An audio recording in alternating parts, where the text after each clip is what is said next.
Guys, this next comedian is the last comedian of the evening. And he's it's an interesting story. He now lives in New Orleans, but you might recognize him. He got his start playing Michael Carrington in the 1985 smash Grease 2. And that movie was the worst thing ever, so he hasn't been anything since then. He now spends his days when he's not performing comedy in bars in Hammond, Louisiana to 4 people that don't know him. He spends his time on the LA Strip as a Nicolas Cage impersonator. It's kind of fun because you don't know what you're going to get every day. One day was The Rock, the next day is Leaving Las Vegas. You never know, it's great. Please give it up! Who's back?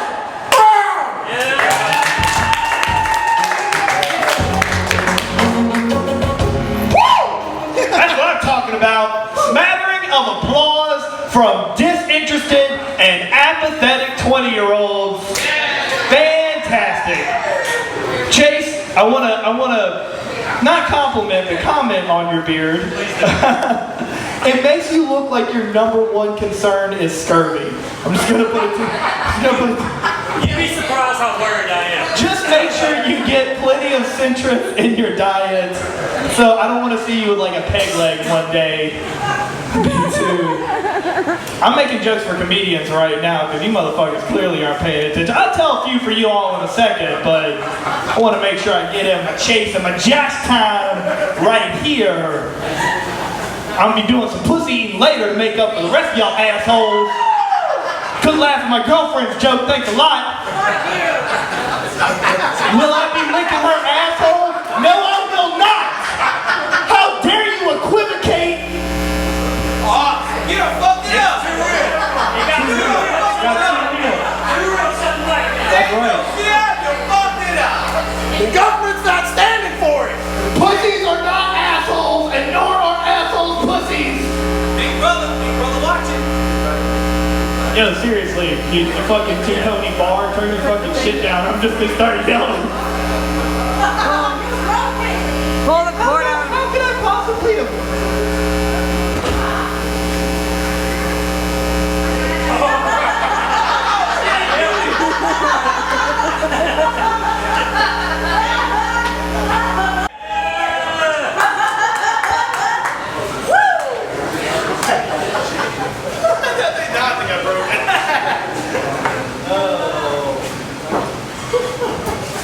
I'm just the talent. I don't know anything about the technicals.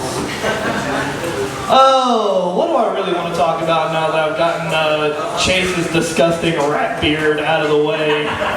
Jesus. I mean, you look like a Charles Dickens villain is what I'm trying to say. Oh, delicious. So, I'm going to do this first joke for you this evening because my girlfriend told me if I started doing this joke, she would give me 1 million blowjobs, which would actually bring my net total for just today to 2 million blowjobs. Apparently back rubs are very valuable in blowjob currency. I found out this afternoon. Though, I would like to address the fact I think my girlfriend's being very irresponsible with her issuance of blowjob currency. Every time she wants something, she's like, oh baby, I'll give you 1 million blowjobs. And I'm like, you know I'm never going to be able to cash all these in, right? You can't just keep printing them out, Mussolini, okay?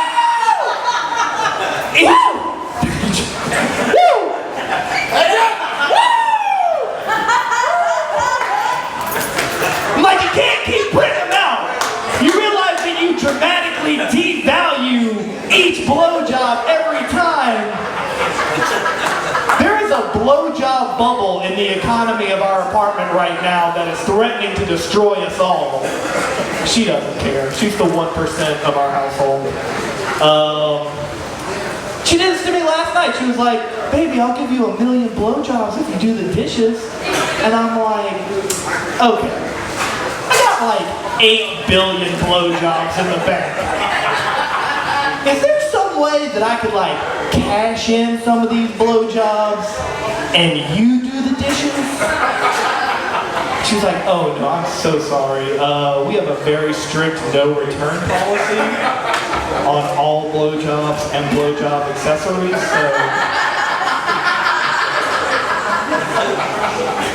better hop on that lasagna pan, it looks tricky. Anyway, so all that having been said, here's the joke. It's an impersonation that I like to call the notorious JFK. Now I am in the limelight because I rhyme tight. Ask not what your country can do for you. Papa's been smooth since days of under rules. I love the idea of political hip-hop history. As many of you know, the notorious JFK operated his executive offices out of the Kanye West wing,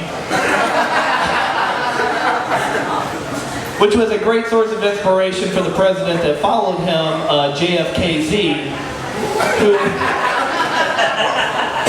who was, of course, famous for saying, we do these things not because they are easy, but because we go hard.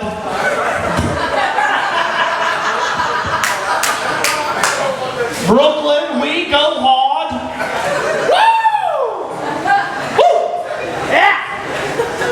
Yeah! Little one for that joke. Little.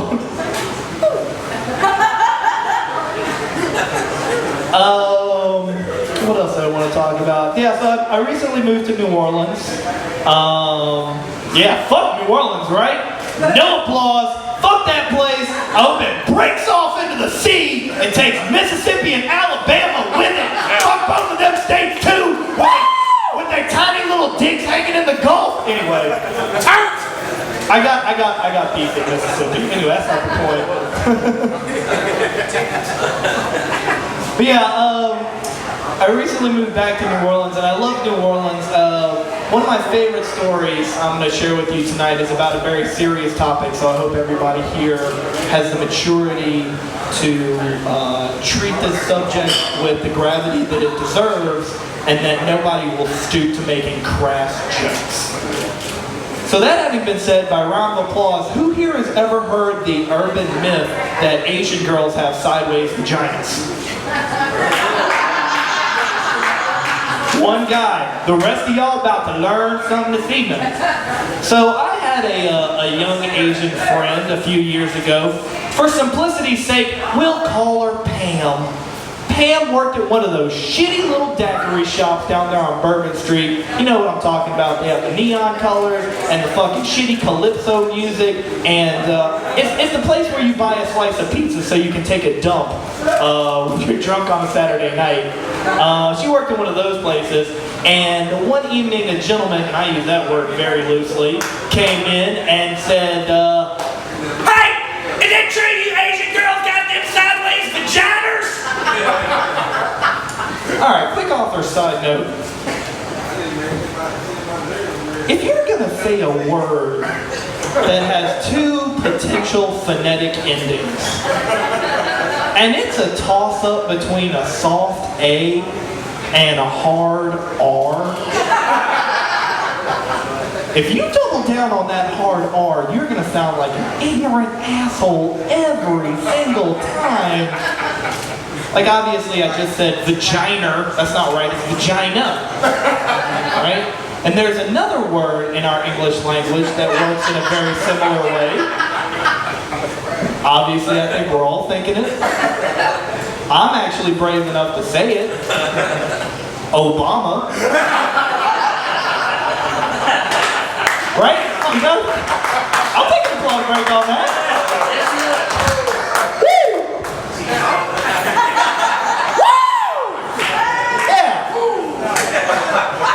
Then there's the alternative.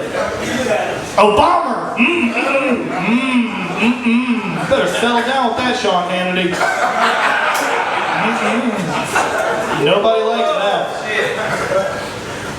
So she was telling me about this later, and she was explaining to me, she was like, man, I was just so upset. In 24 years of life, no one had ever said anything to me about Asian girls having sideways vaginas, and I was like, of course not, Pam. We all just assumed that you knew your vagina was sideways. We didn't want to say anything. That's how you ruin a garden party, guys. But I actually did end up doing a little bit of independent research on the topic myself with a DVD called Shogun Sluts. And it actually, I hear we have some fans of the film in the audience. It turns out they are in fact straight up and down. It's portrait, not landscape, so the story checks out. Guys, you've been so fantastic. My name is Matt Brown. Go ahead and start putting all those hands together for me, but also for Josh and Chase. Thank you so much. Give it up for Matt Brown. Yeah. Holy shit, guys, we did it. We made it. Whole comedy show. Woo!